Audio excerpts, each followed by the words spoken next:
Hello everyone, कैसे हैं आप सब। आई होप आप सबकी प्रिपरेशन अच्छी चल रही होगी। आज मैंने मेंस का फुल लेंथ का मॉक अटेम्प्ट करा है। तो सबसे पहले मैं आपको बता देती हूँ कि मैंने किस सोर्स से करा है ये मॉक अटेम्प्ट।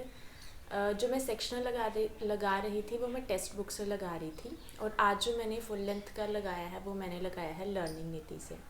अब मैंने लर्निंग नीति से क्यों लगाया है, बिकॉज़ मुझे पर्सनली ऐसा लगता है कि लर्निंग नीति के जितने भी मॉक्स हैं वो एकदम एग्ज़ाम रिलेट ओरिएंटेड लगते हैं। जो क्वेश्चन सेट होते हैं, ऑप्शन सेट होते हैं, मतलब अगर आप उसके मॉक लगाओगे तो आपको ऐसे जैसे हम एग्ज़ाम में बैठे होते हैं ना, एकदम वैसी ही फील आती है।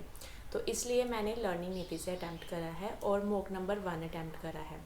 क्योंकि अभी थोड़ा टाइम रह गया है, तो अभी मैं ऑल्टरनेट डेज़ पे या 2-3 दिन में गैप डाल के डेली का नहीं, मतलब फुल लेंथ मॉक अटैम्प्ट करूँगी। बाकी सेक्शनल तो मैं करती रहती हूँ अटैम्प्ट।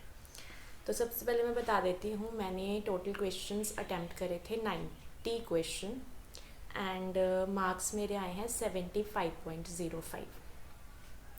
तो मतलब ठीक है। और परसेंटाइल मेरी आई है 82 पॉइंट समथिंग है, और एक्यूरेसी भी मेरी 82 है। अब मुझे ज़्यादा जो लगा कि एक्यूरेसी जो है वो और ज़्यादा मेंटेन करनी पड़ेगी, बिकॉज़ प्रीलिम्स में मैंने जितने भी प्रीलिम्स दिए हैं तो मेरा यही होता था कि क्वेश्चन चाहे कम अटैम्प्ट हो लेकिन एक्यूरेसी मेंटेन होनी चाहिए। तो इसमें एक्यूरेसी 82 आ रही है, मेरे लिए काफ़ी कम है, बिकॉज़ मेरी एक्यूरेसी 95 के आसपास या ऑलमोस्ट 90 प्लस तो आती थी हर मॉक में प्रीलिम्स के। तो मेंस पे भी अभी मुझे एक्यूरेसी पे और ज़्यादा ध्यान, तो एक्यूरेसी कम है। अभी मैं नेक्स्ट जो भी फुल लेंथ मॉक लगाऊंगी उस पर ध्यान दूंगी कि एक्यूरेसी मेंटेन रहे। अब मैं बता देती हूँ मेरी सबसे ज़्यादा एक्यूरेसी कम कहाँ पर हुई। इंग्लिश सेक्शन में सबसे पहले हमारा खुला जीए। तो जीए में मैंने टोटल क्वेश्चंस अटैम्प्ट करे 14 एंड आई गोट 11.5 मार्क्स। तो मेरे गलत हुए 1-2 क्वेश्चन। तो उसके बाद फिर हमारा इंग्लिश सेक्शन खुला। तो इंग्लिश में मैंने, हाँ, सबसे ज़्यादा मेरी एक्यूरेसी जो कम हुई है वो इंग्लिश में ही हुई है, बिकॉज़ इंग्लिश में मैंने, एक तो मुझे ना थोड़ा सा टफ़ लगा, इंग्लिश वाला जो सेक्शन था मुझे टफ़ लगा काफ़ी ज़्यादा। तो हो सकता है बिकॉज़ कभी कभी टफ़ भी आ जाता है। तो इंग्लिश में मैंने 26 अटैम्प्ट करे थे, और जब मैं अटैम्प्ट कर रही थी तब भी मुझे डाउट आ रहा था, स्टिल मैंने वो क्वेश्चंस अटैम्प्ट करे एंड आई गोट 12.2। तो मेरी जो मेनली ज़्यादा जो एक्यूरेसी ख़राब हुई है वो इंग्लिश से ही हुई है।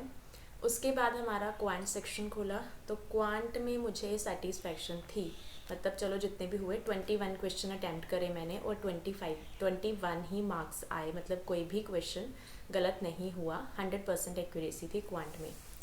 उसके बाद लास्ट हमारा रीजनिंग था। तो रीजनिंग में मैंने 29 क्वेश्चन अटैम्प्ट करे। तो मैंने 29 क्वेश्चन अटैम्प्ट करे रीजनिंग में, एंड आई गोट 30.3 मार्क्स। तो रीजनिंग में भी 1-2 क्वेश्चन, और 1-2 नहीं, 2-3 क्वेश्चन हो सकते थे और ज़्यादा तो इंक्रीज़ हो सकते थे मार्क्स।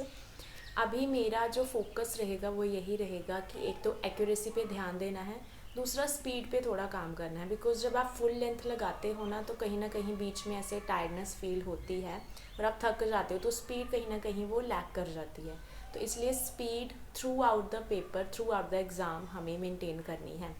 और वैसे भी जब हम जनरल अवेयरनेस, करंट अफेयर्स के क्वेश्चन अटैम्प्ट करते हैं तो टाइम से पहले हमारा जो क्वेश्चन है वो अटैम्प्ट हो जाते हैं।